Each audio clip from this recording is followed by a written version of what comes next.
കോട്ടയം ജില്ലാ പഞ്ചായത്ത് കാഞ്ഞിരപ്പള്ളി ഡിവിഷനിലെ ഒരു ബൂത്തിൽ വീണ്ടും വോട്ട് എണ്ണണമെന്ന ആവശ്യവുമായി LDF. കാഞ്ഞിരപ്പള്ളി പഞ്ചായത്തിലെ 12ാം വാർഡിലെ 1ാം ബൂത്തിലാണ് LDF റീകൌണ്ടിംഗ് ആവശ്യപ്പെട്ടത്. LDF സ്ഥാനത്ത് ജോളി മടുക്കക്കുഴി ജില്ലാ കളക്ടർക്ക് പരാതി നൽകി. ഈ ബൂത്തിലെ വോട്ടിന്റെ എണ്ണം ടാബുലേഷൻ ഷീറ്റിൽ തെറ്റായി രേഖപ്പെടുത്തിയെന്നാണ് പരാതി. ജോസി ബാബു വിവരങ്ങളുമായി ചേർന്നു. ജോസി, ഇവിടെ ആരാണ് ജയിച്ചത്?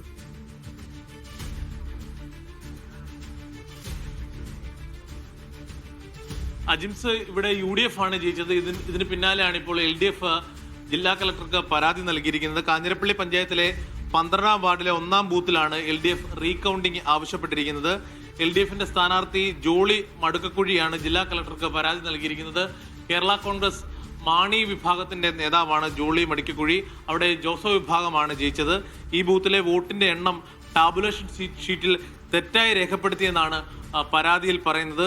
UDF സ്ഥാനാർത്ഥിയായ തോമസ് കുന്നപ്പള്ളി 295 വോട്ടിന്റെ ഭൂരിപക്ഷത്തിലാണ് കാഞ്ഞിരപ്പള്ളി ഡിവിഷനിൽ വിജയിച്ചത്. എന്തായാലും ഈ പരാതി പരിശോധിക്കുമെന്ന് ജില്ലാ കളക്ടർ അറിയിച്ചിട്ടുണ്ട്.